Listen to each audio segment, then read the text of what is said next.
बोलिए प्रेम से श्री सद्गुरु महाराज की जय।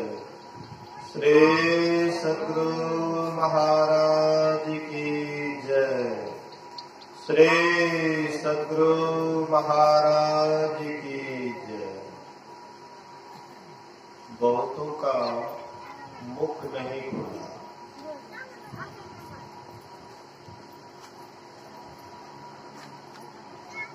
जानते हैं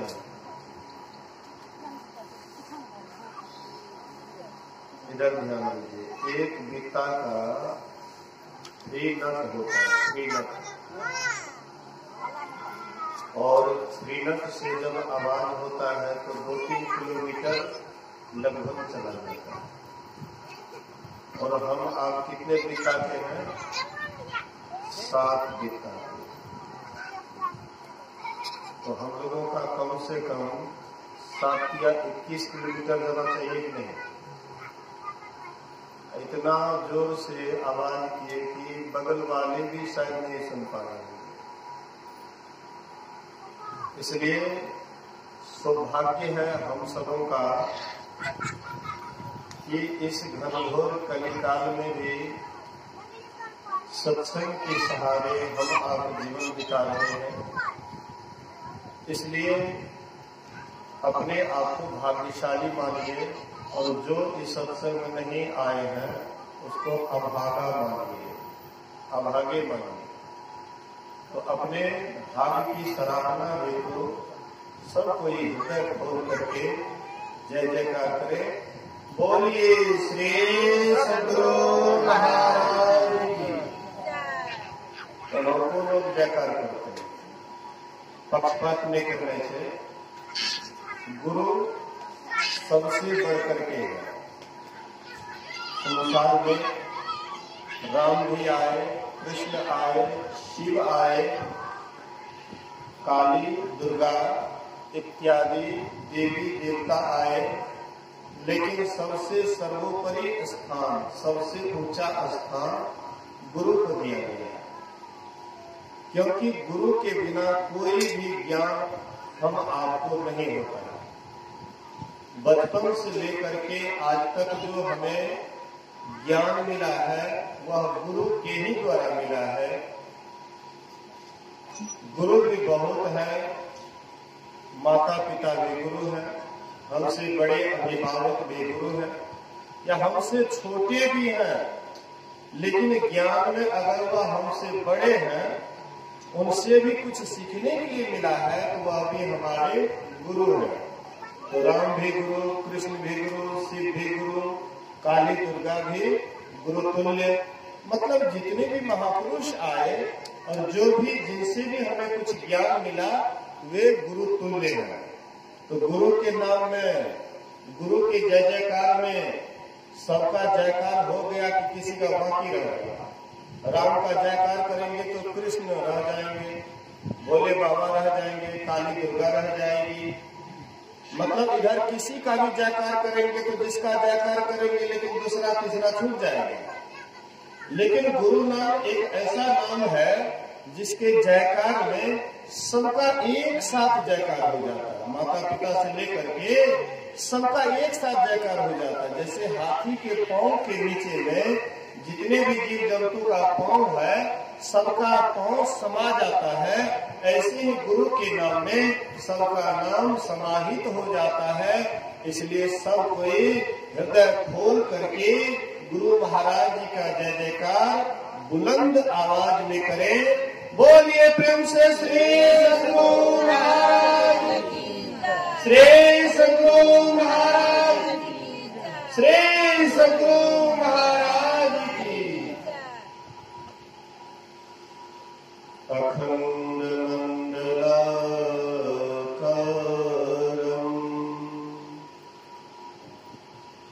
व्याप्तं येन चराचरम्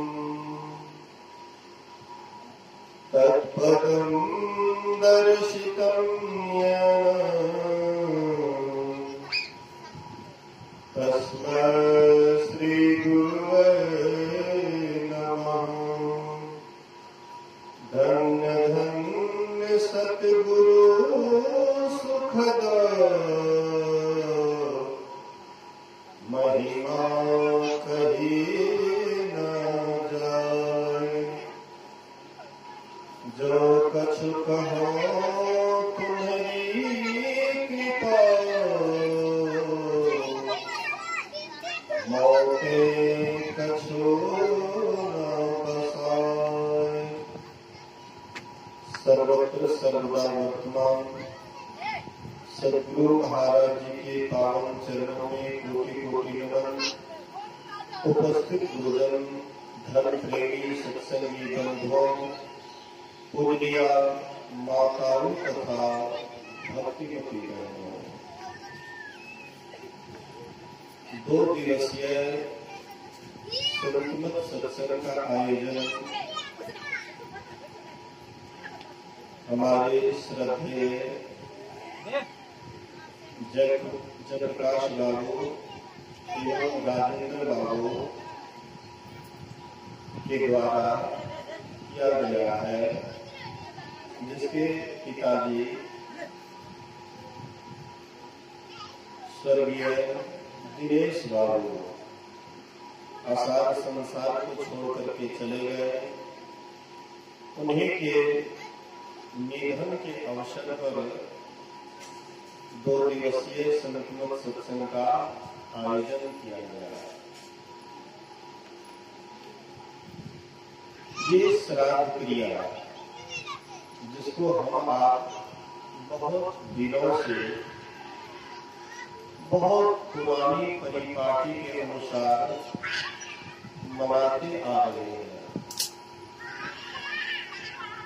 क्यों मना रहे हैं, इसका कारण क्या है, तो बढ़िया से अगर इस पर विचार करेंगे तो पता लगेगा कि ये श्राद्ध क्रिया इसीलिए हम आप करते हैं कि शरीर छूट जाता है, लेकिन शरीर में रहने वाला सदा रहता है। शरीर का नाश होता है, लेकिन शरीर में रहने वाले का नाश नहीं होता। और श्राद्ध क्रिया श्रद्धा के साथ जो क्रिया की जाती है उसे श्राद्ध क्रिया कहते हैं। तो इस श्राद्ध क्रिया के अवसर पर हम आप यहाँ उपस्थित हैं। हम आप अभी सुन रहे थे पाठ के क्रम में गोहनेशाद और लक्ष्मण जी के संवाद को। गोहनेशाद और लक्ष्मण का संवाद होता है।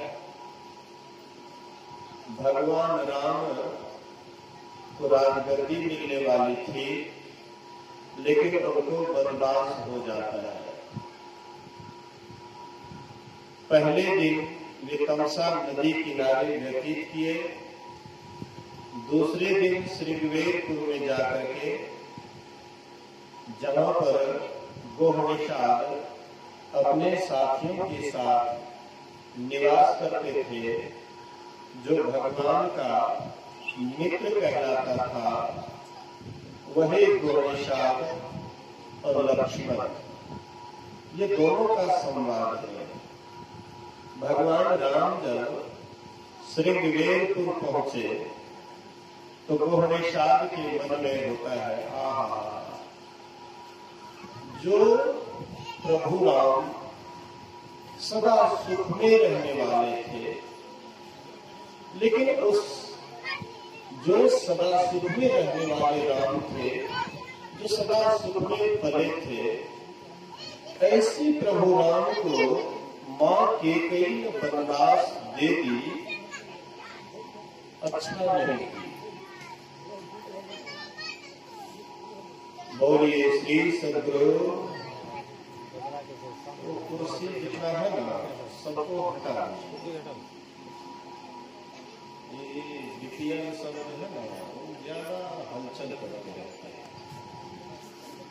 बोलिए श्री सद्गुरु। एक बार सबको जयकार करें। श्री सद्गुरु। ध्यान दीजिएगा, ये कोई नाच या ड्रामा नहीं है कि अधिक मन लगे। हाँ, लेकिन आपको ज्ञान की बात बतलाते हैं, तो ज्ञान की बात को सुनने के लिए हम आपको पूरे सावधानी के साथ सुनना है। तो मैं कह रहा था कि गुहनिषाद को बड़ा विषाद होता है। वे इसके लिए केकई को दोष देते हैं कि केकई ने अच्छा नहीं की। भरी जवानी में अभी इनको राज्य करना था, लेकिन इस भरी जवानी में राज्य नहीं करवा करके इनको वनवास दे दिए। माँ केकई ने अच्छी नहीं की। यह बात सुन करके लक्ष्मण जी को हाँ में हाँ मिला देना चाहिए। लक्ष्मण जी को कहना चाहिए हाँ हाँ बात तो ठीक कहते, लेकिन लक्ष्मण जी हाँ में हाँ नहीं मिलाते। लक्ष्मण जी क्या कहते हैं? बोले लखन मधुर मृदु वाणी, ज्ञान विराग भगति रस सानी।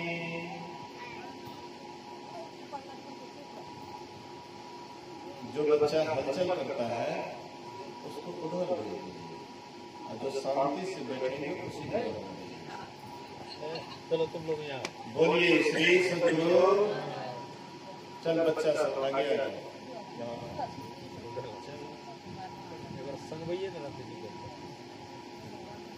बोलिए श्री सद्गुरु। ध्यान दीजिए, अब आप जो अभी सुन रहे हैं, ये जो यहाँ पर लगाया गया है, इससे कितने आदमी को लाभ होगा? अभी जो मोबाइल स्क्रीन में लगा हुआ है, इसको यूट्यूब पर डाला जाएगा और इसके माध्यम से बहुतों को लाभ मिलेगा। इसलिए हम लोग अगर बढ़िया से सुनेंगे तो यूट्यूब पर सुनने वाले को भी बढ़िया रहेगा। इसलिए ध्यान से सुनिए। बोलिए श्री सद्गुरु। तो लक्ष्मण जी क्या कहते हैं? बोले लखन मधुर मृदु वाणी। लक्ष्मण जी मधुर मृदु मीठा और कोमल वाणी हो, मीठा भी हो और कोमल भी हो, लोगों को सुनने में बड़ा प्रिय लगता है। सत्य हो लेकिन कड़वा हो तो वह सुनने में लोगों को अच्छा नहीं लगता। तो मधुर भी उस भाषा में, वह वाणी में मधुरता भरा हुआ है और मीठी वाणी से बोलते हैं। क्या कहते हैं लक्ष्मण जी? क्या कहते हैं? ज्ञान वैराग भक्ति रस सानी। देखिएगा, बढ़िया से ध्यान दीजिएगा। तीन चीज को शान करके, तीन चीज को मिला करके बोलते हैं। क्या क्या? ज्ञान वैराग भक्ति, ये तीन चीज शान करके बोलते हैं। सबसे पहले तो हम लोग विचार करें कि ज्ञान किसको कहते हैं? ज्ञान किसको कहते हैं? तो हम आप सोचते हैं, हम लोग सोचते हैं कि हम जो संसार में कमाते हैं, खाते हैं, बाल बच्चा पैदा करते हैं, उसका भरपाई करते हैं, मकान बनाते हैं, दुकान करते हैं, पैसे कमाते हैं, तो हम सोचते हैं कि हम ज्ञानी हैं। लेकिन संतों के दृष्टि में, महापुरुषों की दृष्टि में इतना से ही आप ज्ञानी नहीं हो जाते। एक पक्षी होता है जिसका नाम है चोचा पक्षी। चोचा पक्षी खजूर गाछ में या नारियल गाछ में अक्सर वे अपना घोंसला बनाते हैं। और घोंसला इस ढंग से बनाते हैं कि नीचे से ही घोंसला में प्रवेश करने वाला होता है और साइड में जाकर के भी निवास करते हैं। नीचे से घुसते हैं, साइड में रहते हैं। और वह चोचा पक्षी इतना सुंदर घोंसला बनाते हैं, शायद आपको देख करके लगेगा कि कितना सुंदर से मढ़ा हुआ है, कितना सुंदर से बनाया हुआ है। और आश्चर्य की बात तो ये है कि जब आंधी तूफान आता है, हम लोगों का घर उड़ जाता है, लेकिन उसका घर अमानत रहता है। और जैसे आंधी तूफान आता है तो हम लोगों का बिजली गुम हो जाता है, लेकिन उसका बिजली गुम नहीं होता है। क्या करते हैं जानते हैं? गीली मिट्टी या गोबर उस घोंसला में साट देते हैं, एक भगजगनी को ले जा करके उसमें चिपका देते हैं। जैसे तूफान आया हम लोगों का बिजली गुम, लेकिन उसका बिजली गुम नहीं होता है।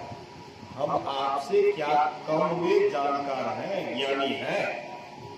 आप भी अपने मुताबिक घर बनाते हैं और वे भी अपने मुताबिक घर बनाते हैं, तो क्या वे आपसे कम ज्ञानी हैं?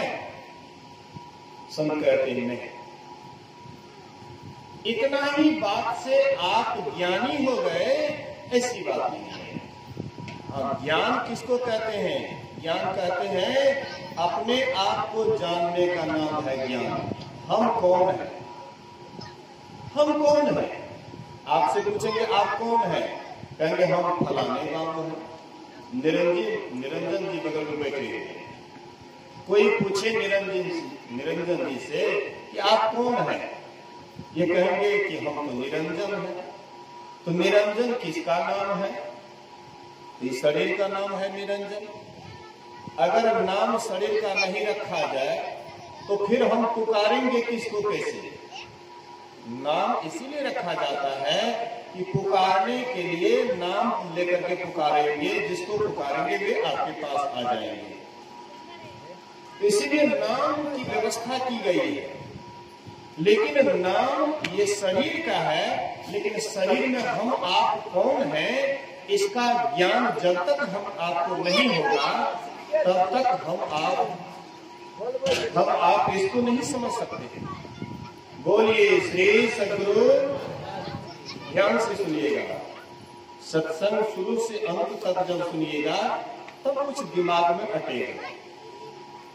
तो मैं कह रहा था कि ज्ञान किसका नाम है? अपने को जानने को। हम कौन हैं? दुनिया में उसने बड़ी बात कर ली, अपने से अपने की मुलाकात कर ली। दुनिया में उन्होंने सबसे बड़ी बात कर ली और अपने से अपनी की मुलाकात कर ली। मतलब मैं कौन हूँ, इस शरीर में रहने वाला मैं कौन हूँ, तो इसी का नाम है ज्ञान। ज्ञान वैराग्य। वैराग्य क्या है? अभी हम आपको संसार से राग है, धन से राग है, मकान से राग है, पति से राग है, पुत्र पुत्री से राग है, संसार के धन दौलत से राग है। मतलब इस तरह से हम हमारे अंदर में कितनी आसक्ति भरी पड़ी है, इसका कोई ठिकाना नहीं है। इन्हीं सब बातों से आपके अंदर जो वैराग्य होता है कि नहीं ये सब जितना भी है सब झूठा है, असत्य है, एक दिन दुख देने वाला है। जब उधर से वैराग्य होता है तब परमात्मा से अनुराग होता है। इसी का नाम है वैराग्य। भक्ति रस सानी। भक्ति किसको कहते हैं? भक्ति कहते हैं सेवा को। भक्ति कहते हैं सेवा को। तो हम संसार में एक दूसरे की सेवा करते हैं। पत्नी पति की सेवा करते हैं, बच्चे माँ बाप की सेवा करते हैं, ये सारी सेवा करते हैं। लेकिन हम परमात्मा की सेवा क्या करें? परमात्मा हाथ पैर वाला है कि उनके पैर को दबाएंगे? उनको शरीर है कि थकान हो गया है तो थोड़ा सा हाथ से दबा देंगे? परमात्मा को शरीर नहीं है, वे बिना शरीर के हैं, निरंकार है, निर्विचार है, निरंजन है, तो उस परमात्मा को, उस ईश्वर की सेवा कौन करेंगे, कैसे करेंगे? तो हम आप जैसे गंगा जी की तरफ जाते हैं, गंगा स्नान जाते हैं, तो जैसे जैसे गंगा स्नान करने के लिए एक एक पैर बढ़ता है, तो ये गंगा जी के भक्ति में दाखिल होता है। इसी तरह से हम आप परमात्मा की तरफ जैसे चलते हैं, वही परमात्मा की भक्ति में दाखिल है। तो परमात्मा को क्या चाहिए, परमात्मा की सेवा क्या करें? परमात्मा को संसार का कुछ भी नहीं चाहिए। हम आप सोचते हैं कि बहुत मिठाई दे देंगे या पैसा चढ़ा देंगे या और कुछ दे देंगे तो परमात्मा खुश हो जाएंगे। हम आपके लिए संसार की चीज मायने रखता है, लेकिन परमात्मा के लिए संसार का चीज तुच्छ से भी तुच्छ है, उसके लिए कोई खास मायने नहीं रखता। तो आखिर परमात्मा चाहते क्या है? हालांकि वे, उनके अंदर कोई चाह नहीं है, लेकिन चाह भी है तो क्या चाह है? तो हम परमात्मा हम आपको चाहते हैं, हम आप उनके संतान हैं। जैसे कोई बच्चा अपने माँ बाप से बिछुड़ जाए तो वह बच्चा जैसे व्याकुल रहता है, अशांत रहता है, दिन रात रोते रहता है कि हमको अपना माँ बाप मिल जाए, तो वह बच्चा को अपने माँ बाप के गोद में दे दीजिए, बच्चा चुप हो जाता है। लेकिन वही बच्चा को प्रधानमंत्री के गोद में दे दीजिए, राष्ट्रपति के गोद में दे दीजिए और कहिए बच्चा से चुप होने के लिए, बच्चा चुप नहीं होगा। उनको राष्ट्रपति नहीं चाहिए, उनको प्रधानमंत्री नहीं चाहिए, उनको चाहिए तो अपना माँ बाप चाहिए, चाहे उसका माँ बाप निर्धन ही क्यों नहीं, गरीब से गरीब ही क्यों नहीं। तो जैसे एक बच्चा को अपना माँ बाप सर्वोपरि होता है, इसी तरह से यह जीव के लिए पीर भी सर्वोपरि है, परमात्मा भी सर्वोपरि है। तो उनकी जो भक्ति करते हैं, उनके तरफ जो चलते हैं, यही परमात्मा की भक्ति में दाखिल होता है। तो इसका नाम है भक्ति। तो ये तीन चीज शान करके बोले लखन मधुर मृदु बानी, ज्ञान विराग भगति रस सानी। तीन चीज शान करके बोलते हैं। एक बार पंजाब तरफ से एक सरदार जी आए थे गुरु महाराज जी के दर्शन के लिए। बोलिए श्री सदगुरु महाराज। सरदार जी आए गुरु महाराज जी के दर्शनार्थ कुप्पा घाट। तो गुरु महाराज जी कुप्पा घाट में विराजमान थे। सरदार जी आए, सुबह का बेला था, जलपान का समय था। तो गुरु महाराज जी कहते हैं कि सरदार जी को कुछ जलपान कराइए। तो सरदार जी के लिए जलपान की व्यवस्था की गई। हम लोग सोचते हैं सरदार से मतलब जो घोंघा सितवा बिचता है, हम लोग उसी को सरदार कहते हैं। लेकिन पंजाब में सरदार उसे कहा जाता है जो धनवान होता है, जो प्रतिष्ठावान होता है, जो पैसे वाले होते हैं, जिसका हुकूमत होता है, उसको सरदार जी, मतलब ये बहुत आदरणीय शब्द पंजाब के लिए। तो वही सरदार जी आए थे। तो गुरु महाराज जी बोले कि सरदार जी को जलपान कराइए। तो सेवक, गुरु महाराज जी के सेवक सरदार जी के लिए जलपान की व्यवस्था किए। कौन सी? बिहार का प्रसिद्ध जलपान, रेडीमेड जलपान। बोलिए श्री सदगुरु महाराज की। बिहार का प्रसिद्ध रेडीमेड जलपान क्या है आप लोग जानते हैं? बिहार का रेडीमेड जलपान दही, चूड़ा, चीनी। हम आप इसको कौन चीज में ले गए हैं? ध्यान में। ध्यान के दल छावा। एक दक्षिण इलाके से एक महात्मा जी, संतमती महात्मा जी आए हुए थे। कोई घर वाले से परिचय कहीं पर मिला हुआ था, जैसे हमको निरंजन जी से परिचय हो गया। कभी यहाँ नहीं आया था, लेकिन निरंजन जी हमको किसी तरह से जानते पहचानते थे। या कहीं देखे हुए थे तो किसी न किसी प्रकार से हमको यहाँ ले आए। उसी तरह से दक्षिण इलाके के महात्मा जी थे और वे घर वाले उनको बुलाए अपने यहाँ। तो घर वाले के पड़ोसी कहते हैं बाबा हमारे यहाँ ध्यान का दल है, आए हैं फलाने के यहाँ, निरंजन जी के यहाँ आए हैं, लेकिन हमारे यहाँ ध्यान का दल है, 10 बजे ध्यान का दल है, आप वहां जाएंगे। तो बाबा गए उसके यहाँ। तो उत्तर मुंह का बैठक बना हुआ था, बंगला बना हुआ था उत्तर मुंह का, दक्षिण मुंह का, उत्तर से दक्षिण मुंह का बंगला बना हुआ था। तो महात्मा जी गए और चौकी पर बिछावन था, उत्तर मुंह हो गए, एकदम बैठ गए ध्यान पर, बोलिए श्री सद्गुरु महाराज। अभी हम लोग भी स्तुति विनती करके थोड़ी देर ध्यान की।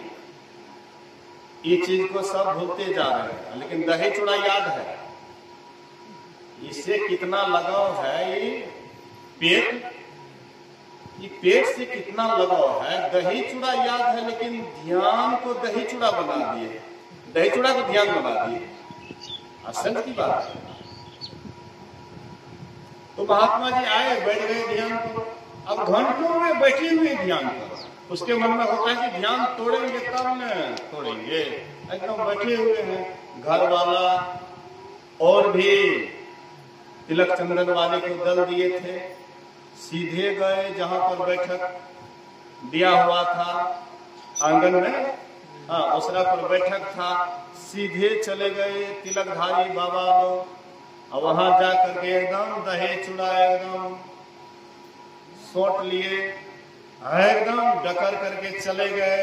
आई बाबा घंटों बैठे हुए हैं कि कोई जगाएंगे ध्यान से तब तो हम जगाएंगे।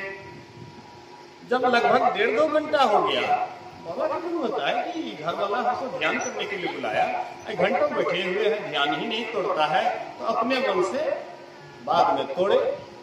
जयकार करके, गुरु महाराज जी का जयकार करके ध्यान तोड़ते हैं।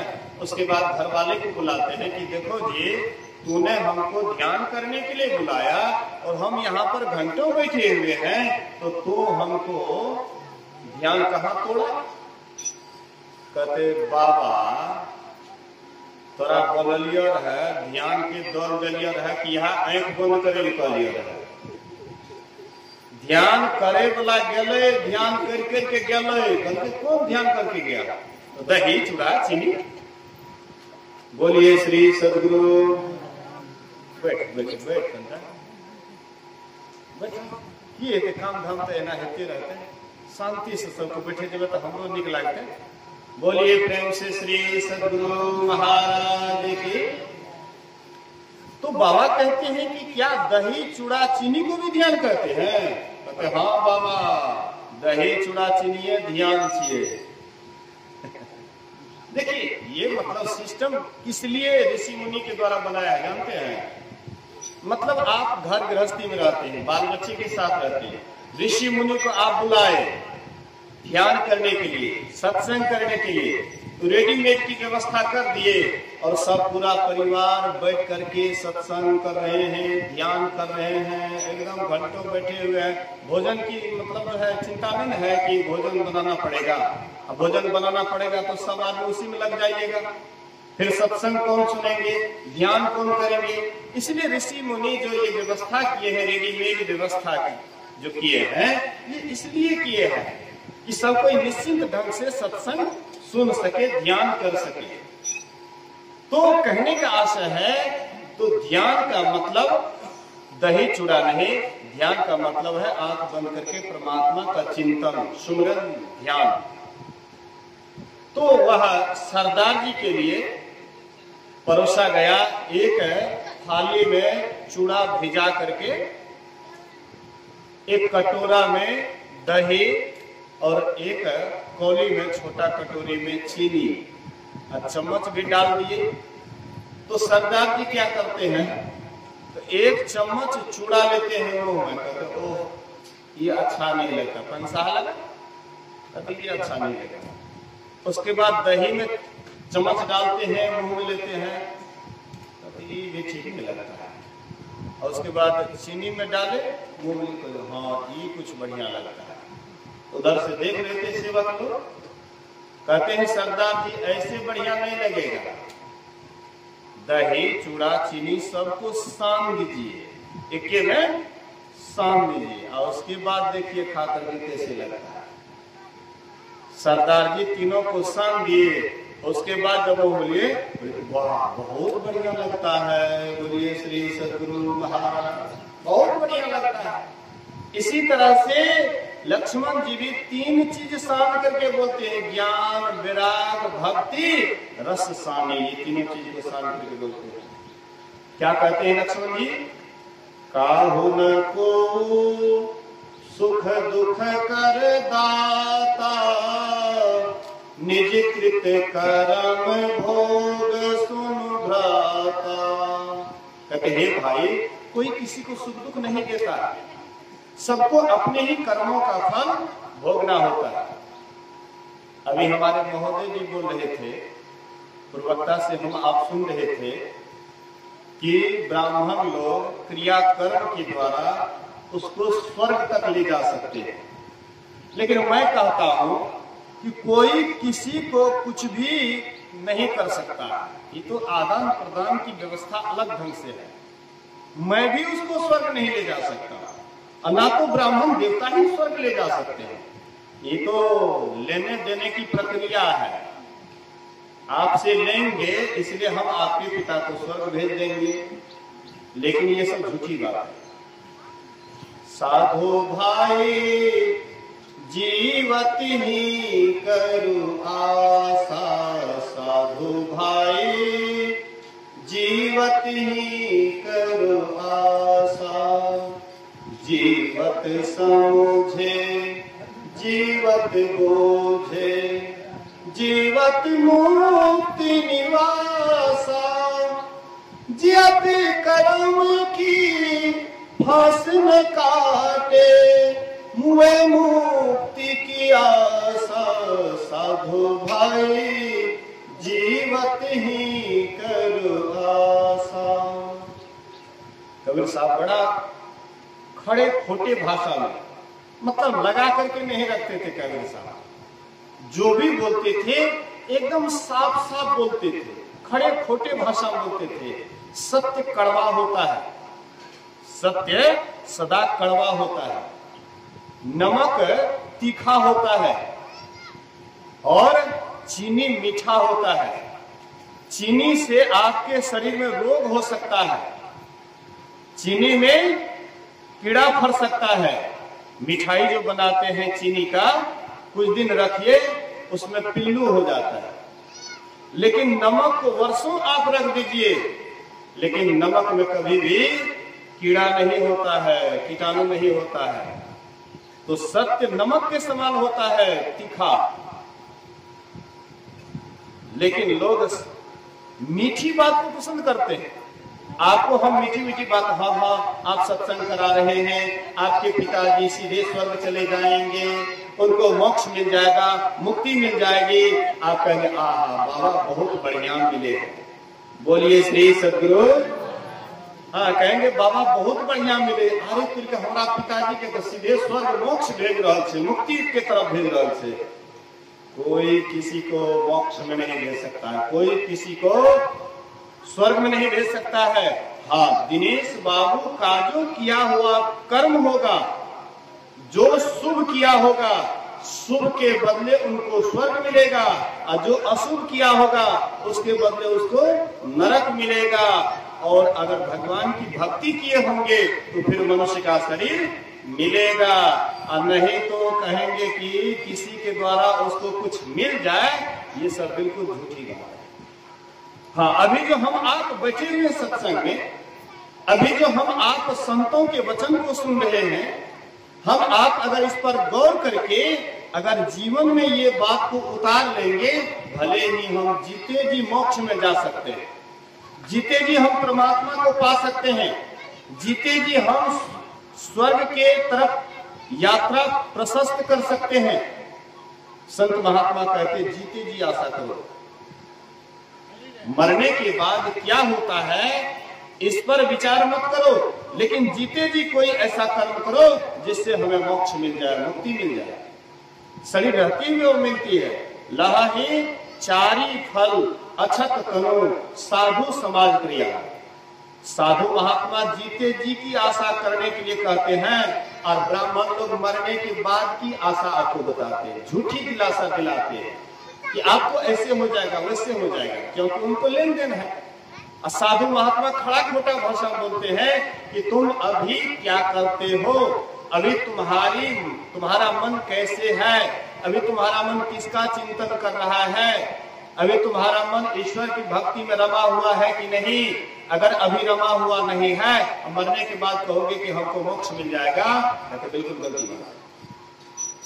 साधु भाई जीवत ही करो आशा, जीवत समझे जीवत बूझे, जीवत मुक्ति निवासा, जियत करूं की फांस न काटे, मुए मुक्ति की आशा। साधु भाई जीवत ही करो आशा। लोग यदा सोचते हैं कि जब हम मर जाएंगे ना, अब मेरा बेटा जब अग्निदान कर देंगे तो हमको मुक्ति मिल जाएगी। तो प्रायः संसार में आप देखिएगा बिना बेटा वाला कम में है, प्रायः सबको बेटा है, कहीं कहीं पर दिखाई पड़ता है जिसको बेटा नहीं है। तो जिसको बेटा है अग्निदान करेंगे उनको तो मुक्ति मिल जानी चाहिए। तब तो ये सृष्टि ही अभी तक लोप हो जाना चाहिए, खत्म हो जाना चाहिए, क्योंकि जितना भी जीव है सृष्टि में सब कोई आए हैं मनुष्य शरीर में और सबको बेटा अग्निदान किए हैं। तो एक एक तरफ से सबको मुक्ति मिलते मिलते सब अभिमुक्त हो जाते, अभी कोई भी संसार में जीव दिखाई नहीं पड़ता, क्योंकि अरबों खरबों वर्षों से ये सृष्टि आ रही है। संत महात्मा कहते नहीं, बेटा आग दे देंगे इससे तुम्हारी मुक्ति हो जाएगी, ये भरोसा मत करो। कबीर साहब कहते हैं लोका मति का भोरा रे, जो काशी तन तजे कबीरा, राम ही कौन निहोरा रे। कहते हैं हे लोकोक्ति बुद्धि के मानने वाले, अगर काशी में कबीर साहब शरीर छोड़ते तो राम भजन करने का क्या मतलब। लोग सोचते हैं कि काशी में मरेंगे तो हमारी मुक्ति हो जाएगी। हाँ, काशी में मरने से मुक्ति मिलती है, तो सब कोई चलिए काशी और वहीं पर मर जाएंगे। जितने भी काशी में रहने वाले हैं वो सब मरते होंगे तो उनको सीधे मुक्ति मिल जाता होगा। इधर के जो लोग हैं उसको नरक, आप काशी में रहने वाले को सीधा मुक्ति, बिल्कुल गलत बात। राम भजन में जाको हित चित, वाको अचरज कहा, गुरु की भगति साधु की संगति, जग जीते जात जुलाहा। कबीर साहब कहते हैं मैं जुलाहा, गुरु की भक्ति करके साधु की संगति करके मैं इस संसार को जीत करके जा रहा हूं। अब हम ऐसे तब हम ऐसे, तब हम ऐसे अब हम ऐसे, यही जन्म का लाहा, जो जल में जल पैस न निक्षे, यो दुरी मिला जुला है। कहते हैं तब हम ऐसे अब हम ऐसे, तब अर्थात हम शरीर में नहीं थे तो हम आप परमात्मा में ही मिले हुए थे, हम परमात्मा ही थे। तब हम ऐसे अब हम ऐसे, इसी तरह से अभी भी हम गुरु की भक्ति करके साधु की संगति करके अगर उसी तरह से हम हो जाए तो जैसे घड़ा का पानी आप अगर पानी गंगा जल में मिला दीजिए तो क्या होगा, उलटी कुंभ जल जल ही समय है, तब का कलिहो ज्ञानी हो। कहते हैं घड़ा का पानी जब उलट करके गंगा जल में मिल जाएगा तो फिर गंगा जल ही हो जाएगा। इसी तरह से मैं जुलाहा शरीर रूपी घड़ा से धड़क करके परमात्मा में जाकर के मिल गया अब मुझे संसार में आना नहीं है। जस काशी तस मगहा अवसर हृदय राम जो होई। अगर हमारे हृदय में राम है तो जैसे हमारे लिए काशी है उसी तरह से हमारे लिए मगहर है। काशी में हम मरेंगे तो पर भी परमात्मा को पाएंगे, अब मगहर में मरेंगे तो पर भी हमें परमात्मा मिलेगा ही, इसमें कोई दो बात नहीं है।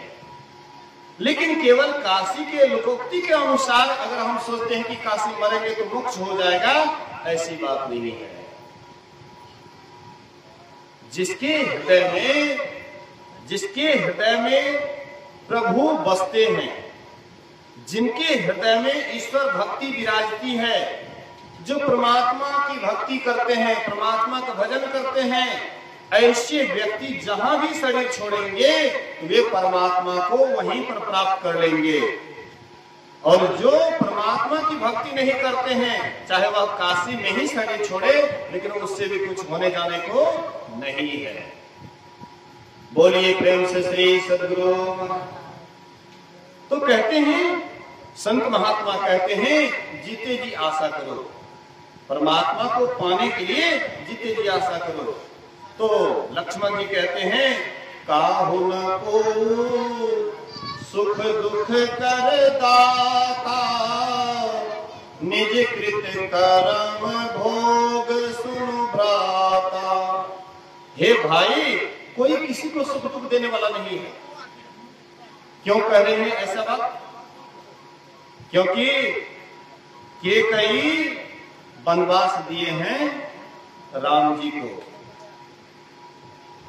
तो लक्ष्मण जी कहते हैं कि कोई सुख दुख किसी को नहीं देता है, सबको अपने ही कर्मों का फल भोगना होता है। तो राम भगवान ने ऐसा कौन सा कर्म कर लिए जिसके कारण इसका फल भोगने के लिए स्वयं भगवान राम को इसका फल भोगना पड़ रहा है? ऐसा कौन सा कर्म किए? तो आप अगर रामचरितमानस को पढ़ेंगे तो उसमें आया है, ध्यान दीजिएगा, बातचीत नहीं कीजिए। बोलिए श्री सद्गुरु। थोड़ी देर के बाद ये संगत आपको नहीं मिलेगी, इसलिए ध्यान से सुनिए। हवन का कार्यक्रम जहां होता है वहां सत्संग में बाधा नहीं होती है, और जहां पर ये सब कार्यक्रम होता है ना, वहां पर जरूर बाधा होती है। हिंदी जहां होता है वहां बाधा अवश्य। इसीलिए हवन का जो नियम बनाए हैं आर्य समाज के प्रवक्ता स्वामी दयानंद सरस्वती, ये बहुत सुंदर नियम बनाए। हवन से वातावरण शुद्ध होता है, मौसम शुद्ध होता है, बारिश अभी भी कम हो रही है, ये हवन धीरे धीरे खत्म हो रहा है। प्राचीन समय में बहुत बारिश होती थी, कारण क्या था? ऋषि मुनि बहुत हवन करते रहते थे जंगल में। हाँ, कहीं पर कोई न कोई यज्ञ होते रहता था। हाँ, टीना का टीना, उसमें घी डाला जाता था, उससे वातावरण शुद्ध होता था और प्रकृति भी समय पर बारिश देती थी। तो इसीलिए हाँ, तो मैं कह रहा था कि जो भी इधर उधर है थोड़ा साइलेंट होकर के बैठिए, इधर उधर ज्यादा दिमाग मत लगाइए। महात्मा को मंगा लिए हैं, आप इधर उधर टहलिएगा, बोलिएगा, ध्यान से सत्संग नहीं सुनिएगा तो फिर ऐसा सुनहरा मौका फिर बारंबार नहीं मिलेंगे। बोलिए श्री सद्गुरु। तो मैं कह रहा था, लक्ष्मण जी कहते हैं कि कौन ऐसा कर्म भगवान राम किए जिसके कारण भगवान राम अभी इस स्थिति में है, पत्ते के बिछोने पर सोए हुए हैं। ऐसा कौन सा कारण था? तो रामचरितमानस को आप पढ़ेंगे, उसमें लिखा हुआ है, सुखी हार ले भागय सच। छोड़, अगरबत्ती की कोई जरूरत नहीं।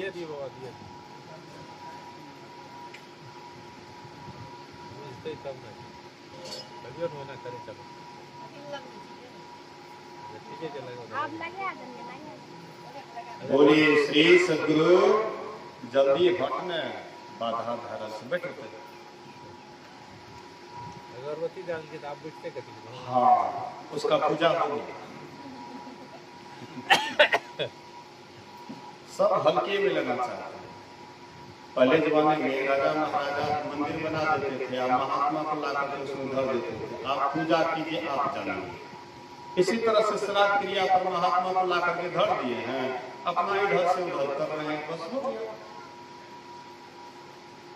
बोलिए श्री सद्गुरु महाराज की। ध्यान दीजिए। तो भगवान राम कौन ऐसा कर्म किए जिस कर्म के कारण अभी पत्ते के बिछोने पर सोए हुए हैं? तो रामचरितमानस में आप पढ़ेंगे, सुखी हाड़ ले भाग सक स्वाम निरखी मृगराज। एक बार नारद जी धरती पर भ्रमण कर रहे थे। भ्रमण करते करते वे चले गए बद्री नारायण। बद्री नारायण जहां पर नर नारायण तपस्या किए हुए थे, वहां उस स्थान पर जब पहुंचे तो देखे कि वहां का वातावरण बड़ा शुद्ध है, बड़ा पवित्र, रमणीक स्थान। नारद बाबा के मन में होता है कि काश अगर यहाँ पर ध्यान करते तो बड़ा अच्छा होता। तो नारद बाबा वह स्थान पर बैठ जाते हैं ध्यान करने के लिए। जब ध्यान पर बहुत समय तक बैठे रहे तो उधर देवताओं के राजा इंद्र के मन में डर हो जाता है कि हो न हो कहीं तपस्या करके मेरे राज्य को न छीन ले। इसलिए इंद्र कामदेव को भेजते हैं कि जाओ और जाकर के नारद के तपस्या में विघ्न डालो, ताकि वे आगे बढ़ नहीं पाए, मेरे राज्य को न छीन ले। तो कामदेव आए और नारद बाबा को हिलाने का कोशिश किए कि तपस्या से किसी तरह से हिल जाए, लेकिन नारद बाबा तटस्थ रहे, थोड़ा सा भी टस से मस नहीं हुए। अंत में कामदेव हार गए। नारद बाबा का जब ध्यान टूटा तब कामदेव हाथ जोड़ करके कहते हैं,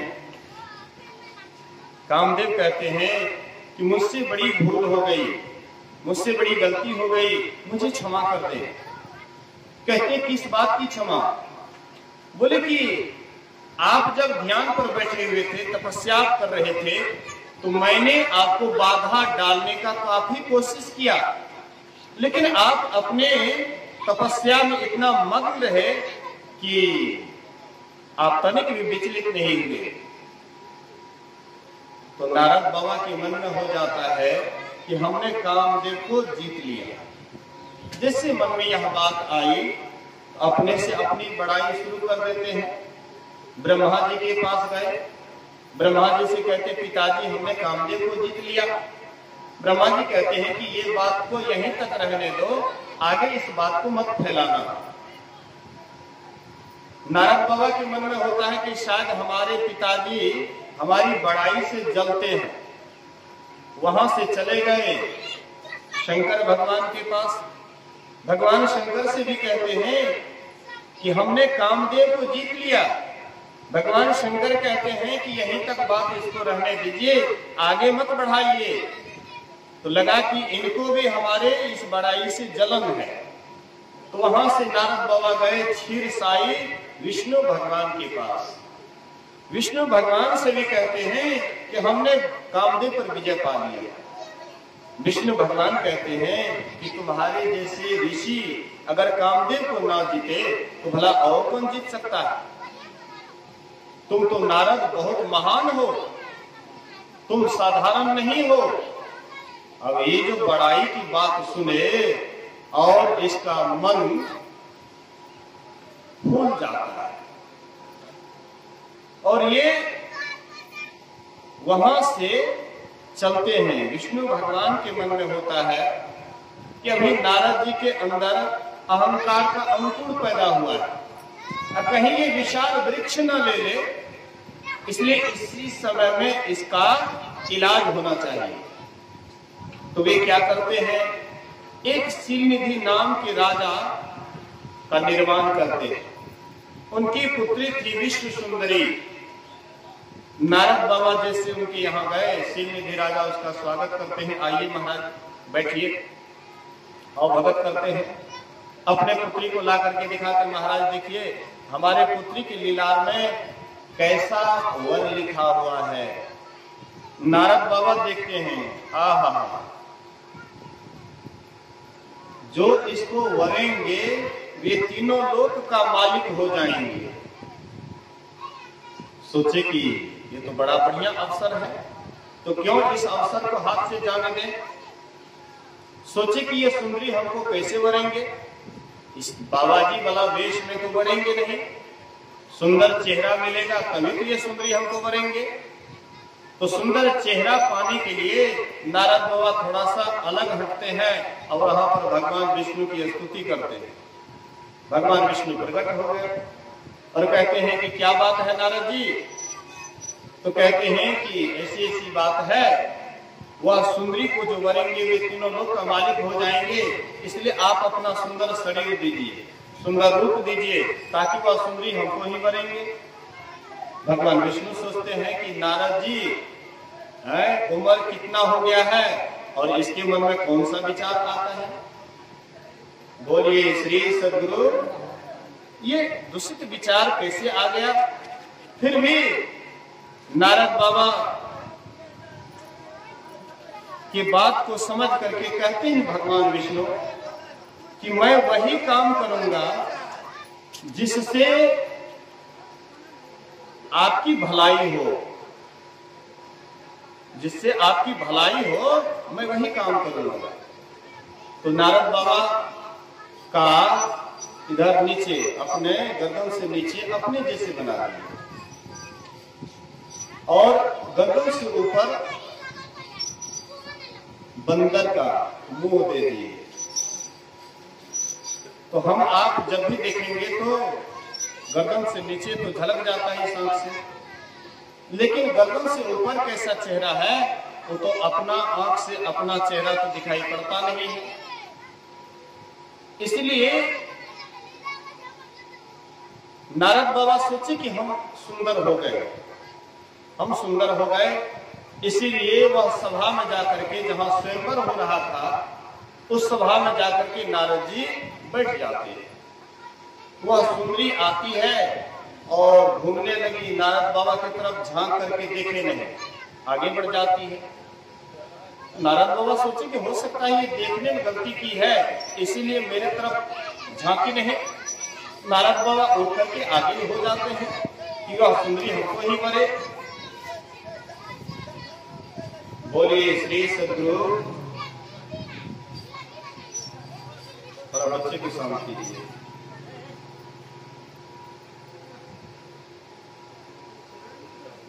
बोलिए श्री सद्गुरु महाराज की। बैठो ना, और मन उठा गया।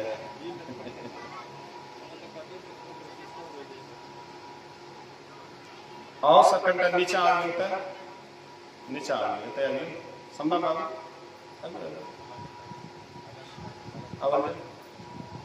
हमें सब कोनो बात नहीं है। अरे नीचा में बैठने से कोई छूट नहीं है। हाँ, और अपने सके ये ना सुनी सत्संग में ये सब छुआछूत नहीं लगे थे, सत्संग में छुआछूत नहीं लगता बेटी।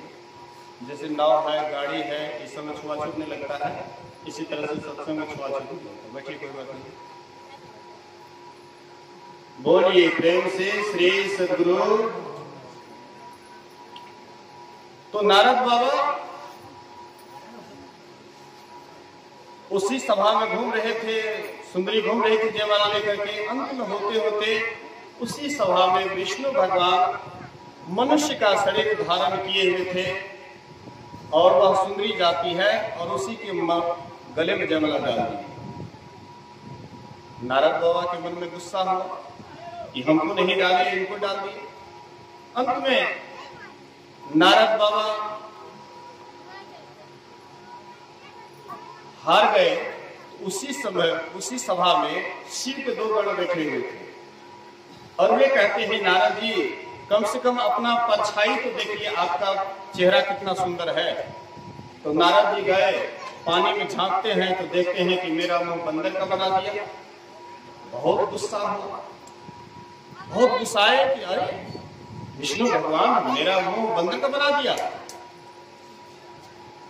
अगर मैं इसका दंड नहीं दूं विष्णु भगवान को तो मेरा नाम नारद नहीं। तो ये यहां से चलते हैं, शिव के गण को भी शाप देते हैं कि तूने भरी सभा में मेरी मजाक उड़ाई है, इसलिए मैं तुम्हें श्राप देता हूं कि तुम लोग राक्षस हो जाओ। गए विष्णु भगवान के पास जा रहे थे, विष्णु भगवान मां लक्ष्मी और वह सुंदरी दोनों के साथ विमान पर बैठ करके बैठने की तरफ जा रहे थे। नारद बाबा से भेंट हो जाती रास्ते में। नारद बाबा देखते हैं कि छलिया इनको ही अगर शादी करनी थी तो हमको भरी सभा में मजाक क्यों उड़वाए।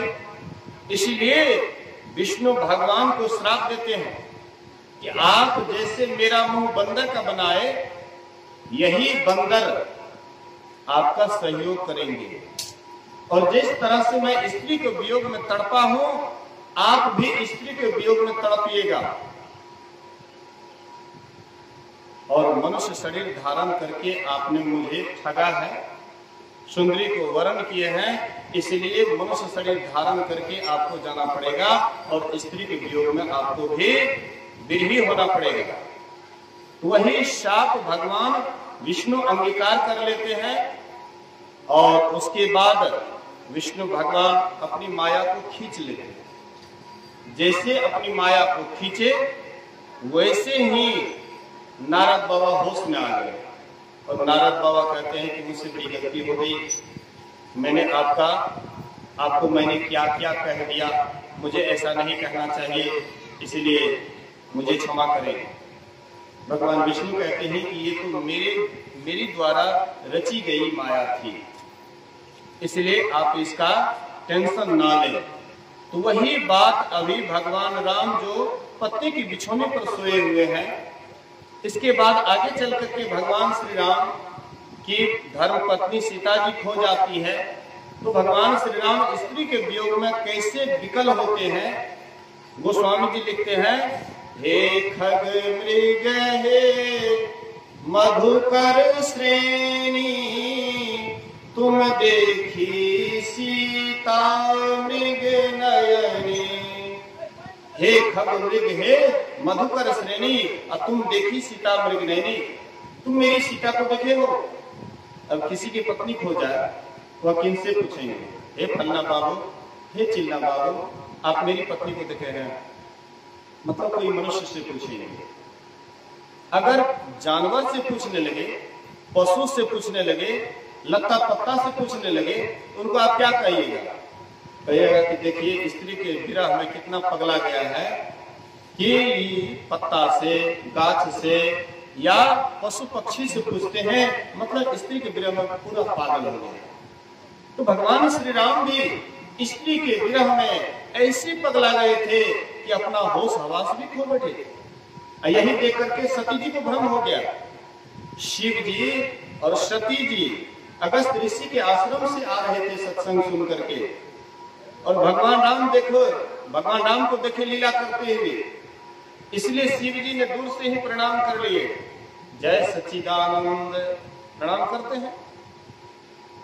सती जी कहते हैं कि आप किसको प्रणाम किए? आपने किनको प्रणाम किया?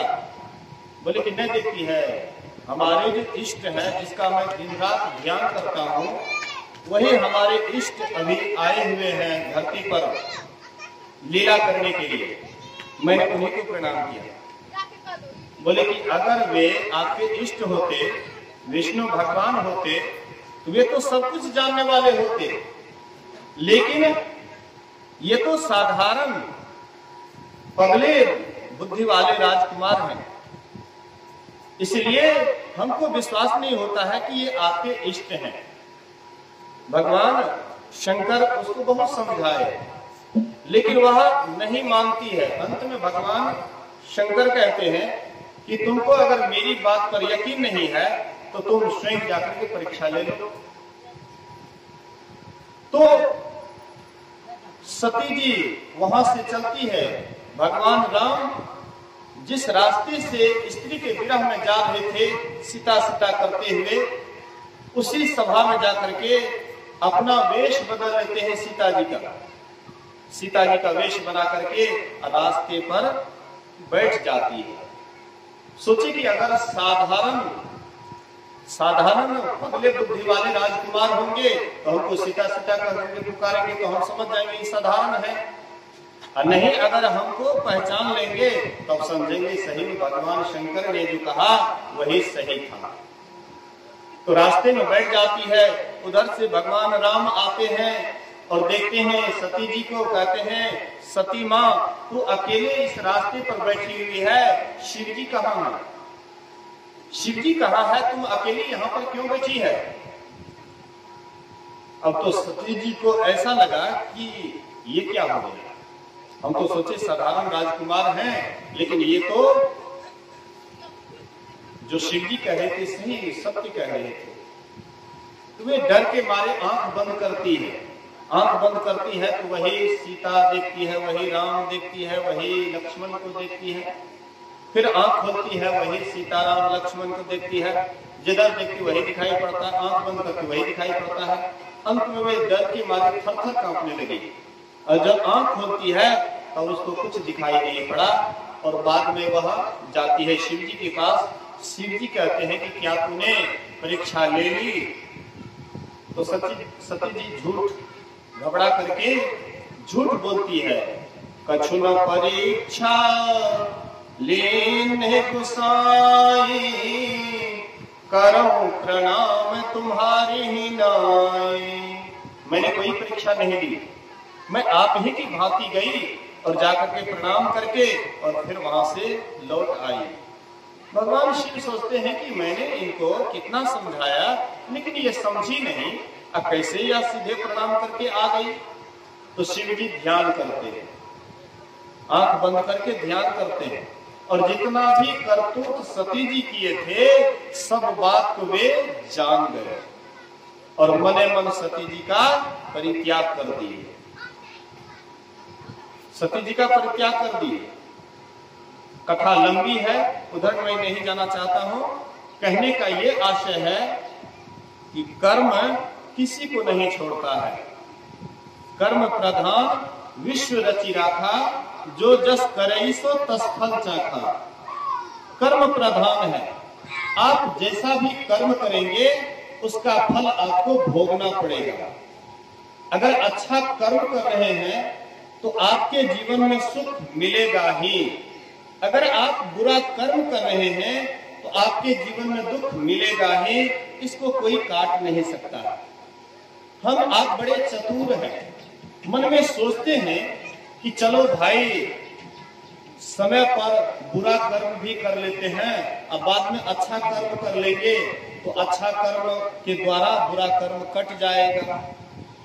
2 घटो 2 बराबर 0, 2 घटो 2 बराबर 0, मतलब पाप कर्म कर लिया उसके बाद पुण्य कर्म कर लेंगे तो वह पाप खत्म हो जाएगा। लेकिन ऐसा संत महात्मा कहते हैं कि यहाँ पर ये हिसाब नहीं है कि 2 घटो 2 बराबर 0। हाँ, जो तुमने पुण्य किया है उसका फल तुमको अलग मिलेंगे, और जो तूने पाप किया है उसका फल भी तुमको अलग मिलेंगे। लेकिन पाप और पुण्य में से पाप करता है या पुण्य करता है, ऐसी बात नहीं है। बोलिए श्री सद्गुरु। तो इसीलिए संत महात्मा कहते हैं कि कौन ऐसा कर्म करे जिस कर्म के द्वारा पाप भी आपका जल करके राख हो जाए और पुण्य से भी हम छुटकारा पाले। तो ऐसा कौन सा कर्म करें? तो ध्यान बिंदु उपनिषद के ऋषि कहते हैं, यदि शैल समम पापम विस्तृणम बहुयोजनम भिद्यते ध्यान योगेन नान्यो भेदम कदाचन। कई योजन तक पहाड़ के समान यदि पाप राशि हो तो वह भी ध्यान योग से नष्ट हो जाता है। इसके समान पापों का नाश करने वाला आज तक कभी कुछ नहीं हुआ है। तो हम आप भी ध्यान करेंगे तो हम आपका भी पाप जल करके राख हो जाएगा। संसार में लोग बहुत कुछ करते हैं, दान पुण्य करते हैं, भगत कराते हैं, अष्टजाम कराते हैं, बहुत सारा पुण्य कर्म करते हैं, लेकिन कोई ऐसा कर्म नहीं है जिससे कि आपका पाप जल करके राख हो जाएगा। एक ध्यान ऐसी चीज है जिसके द्वारा आप सभी पापों को नाश कर सकते हैं। इसलिए ध्यान की बहुत बड़ी महत्ता है। जो ध्यान करेंगे वही एक दिन परमात्मा का दर्शन पाएंगे। आज तक जो जिसको भी परमात्मा मिला है वह ध्यान करने के ही बावजूद। यही मानुष देह समैया में करो परमेश्वर में प्यार। गुरु महाराज कहते हैं यही मनुष्य शरीर के रहते हुए परमात्मा से प्रेम करो। होगा परिणाम क्या? कर्म धर्म को जला खाक कर देंगे तुमको तार। कर्म भी तुम्हारा जल जाएगा, धर्म भी तुम्हारा जल जाएगा, और एक दिन तुम परम पवित्र हो जाओगे, परमात्मा में मिलने योग्य हो जाओगे। परमात्मा है पवित्र, हम है अपवित्र, इसलिए दोनों में मेल नहीं हो रहा है। दोनों में मेल कैसे होगा? एक है परम पवित्र, एक है परम अपवित्र, इसीलिए दोनों में भेंट कैसे होंगे? तो कहते हैं इसीलिए तुम भी पवित्र बनो। तो तुमको पवित्र बनने के लिए क्या करना पड़ेगा? कहते ध्यान करना पड़ेगा। ध्यानाभ्यास करो सतसदहि चातक दृष्टि बनाई हो। बहुत सारे संप्रदाय है संसार में, रामानंदी है, कबीरपंथी है, और मत के हैं, लेकिन ध्यान को सब आदमी नहीं समझते। ध्यान के गंभीरता को सब आदमी नहीं समझते हैं। लोग सोचते हैं कि गा दिए, बजा दिए, ढोलक हारमोनियम ले आए, गा बजा करके सुना दिए, सुन लिए, इसी से हमारा काम समाप्त हो गया। लेकिन कहते हैं इतना से आपका काम तमाम होने वाला नहीं है। गाना बजाना एक दूसरे को रिझाना है, लेकिन इस रिझाने से परमात्मा आज तक किसी को मिला है इसका कोई नमूना आपको नहीं मिलेगा। लेकिन ध्यान से परमात्मा का दर्शन होता है, ऐसा बहुत आपको नमूना मिलेगा। इसलिए कहते हैं ध्यानाभ्यास करो सदसदहि चातक दृष्टि बनाई हो। ध्यानाभ्यास इस तरह से करो जैसे चातक पक्षी स्वाति नक्षत्र में आकाश की तरफ मुंह बाए हुए रहता है। बड़े बड़े नदी, बड़े बड़े समुद्र का वे निरादर कर देते हैं, लेकिन जब स्वाति नक्षत्र का बूंद उसके मुंह में जाता है उसी के वे ग्रहण करते हैं। इसी तरह से जो सत्संगी हैं, जो संतमत से जुड़े हुए हैं, जिनको ध्यान की विधि मिली है और जो इसको लगन के साथ करते हैं, वही एक दिन परमात्मा को पाते हैं। अब बात बाकी जो ध्यान नहीं करेंगे, ध्यान भजनहीन लही हन प्रभु धन। कहते हैं कि ध्यान भजन के बिना अगर रहोगे तो प्रभु धन को तुम कभी प्राप्त नहीं कर पाओगे, प्रभु भक्ति को तुम कभी प्राप्त नहीं कर पाओगे, परमात्मा का दर्शन कभी नहीं पाओगे। इसलिए ध्यान करना पड़ेगा। जो भी ध्यान करेंगे वही करेंगे। गुरु महाराज जी कहते हैं माघ भूखा बाघ काल के मुख पड़ो है बाबरे, होश कर चेतो सवेरे बचो ध्यान के दावरे। काल मुख से निमुखी भागो ध्यान के बल भाई रे, ऐसो अवसर कोई हो तो रोई हो पछताई रे। कहते हैं माघ भूखा, माघ महीना होता है, उस समय में कड़ाके की ठंड होती है, और जो बूढ़े बुजुर्ग होते हैं अक्सर उसी समय में उसको परेशानी होती है, बड़ा दुख बुझाता है माघ महीना। तो जैसे माघ भूखा बाघ काल के, भूखा बाघ जैसे होता है और लोगों को खाने के लिए दौड़ता है, और जिसको पकड़ लेता है तो सीधे अपने मुंह में डाल करके उसका राम नाम सत कर देते हैं। कहते इसी तरह से काल भी भूखा है और ये भी मुंह बाए हुए हैं, और तुम उसी के मुंह में पड़े हुए हो, और कब वे काल अपना मुंह बंद कर देंगे, तुम्हारा हड्डी पतली समाप्त हो जाएगा, इसका ठिकाना नहीं है। इसलिए माघ भूखा बाघ काल के मुख पड़ो है बाबरे, होश कर चेतो सवेरे। कहते होश में आओ, चेत जाओ सवेरे, बचो ध्यान के दाव में। ध्यान के दाव से तुम काल से बच सकते हो। पहलवान जो होता है, जो दौड़ जानते हैं पहलवान, तो मजबूत से मजबूत पहलवान, हट्ठा कट्ठा पहलवान को भी दांव से पटक देते हैं। इसी तरह से काल भी बहुत पहलवान, बहुत मजबूत पहलवान है, और उस काल को हम कैसे पछाड़ेंगे? तो गुरु महाराज कहते ध्यान के ही बल से तुम काल को भी पछाड़ सकते हो। काल का भी गाल तुम्हारे सामने में नहीं गलेगा अगर ध्यान की विधि को जान जाओगे तब। तो कहते हैं तरते गए जो अस किए, राय राना रंक हो, विप्र भंगी अपड़ पड़वा, करी हो तरी हो न संक हो। कहते हैं कि ये ध्यान जिसने किया, चाहे पढ़े लिखे हो या अनपढ़ हो, चाहे गरीब हो या अमीर हो, चाहे उच्च वर्ण के हो या नीच वर्ण के हो, करते गए जो अस किए, वही तर गए जो इस तरह से ध्यान किए। विप्र राना, कहते हैं विप्र पढ़वा, ब्राह्मण है, पढ़े लिखे पंडित हैं, वे अगर ध्यान करते हैं तो वे भी करते हैं। अपढ़ पढ़वा, जो पढ़े लिखे वो करेंगे तो वे भी करेंगे, और जो पढ़े लिखे नहीं है, खुरपी पास है, कचिया पास है, कुदाली पास है, और वे भी ध्यान करेंगे तो वे भी कर जाएंगे। करते गए जो अस्किए, राज राना रंक हो, कहते राजा भी कर गए रंक, गरीब भी ध्यान किए कर गए। तो जो करेंगे वे करेंगे, और जो नहीं करेंगे वे भवसागर में डूबेंगे। आपकी मर्जी है, आपकी इच्छा है, भवसागर से तरने के लिए ध्यान कीजिए, अथवा ध्यान नहीं करके संसार में, मोह में, ममता में, अगर इसी में हम रहेंगे लगे हुए, एक दिन मौत की गाड़ी आएगी और सबको यहाँ से ले जा करके नरक में डाल देंगे। फिर आवागमन के क्षेत्र में पड़े रहेंगे, नाना प्रकार के दुखों को झेलते रहेंगे। बहुत बातें हैं, लेकिन समय के अनुसार सब काम होता है, वो परिणाम होता है। इसलिए मैं आप लोगों की सेवा में अभी का सत्संग यहीं तक रहा। इसके बाद फिर आरती होगी और फिर प्रातःकालीन सत्संग है। इसलिए प्रातः सत्संग में सबको जमजूट करके आएंगे, भाग लेंगे। बोलिए प्रेम से श्री सद्गुरु महाराज की जय।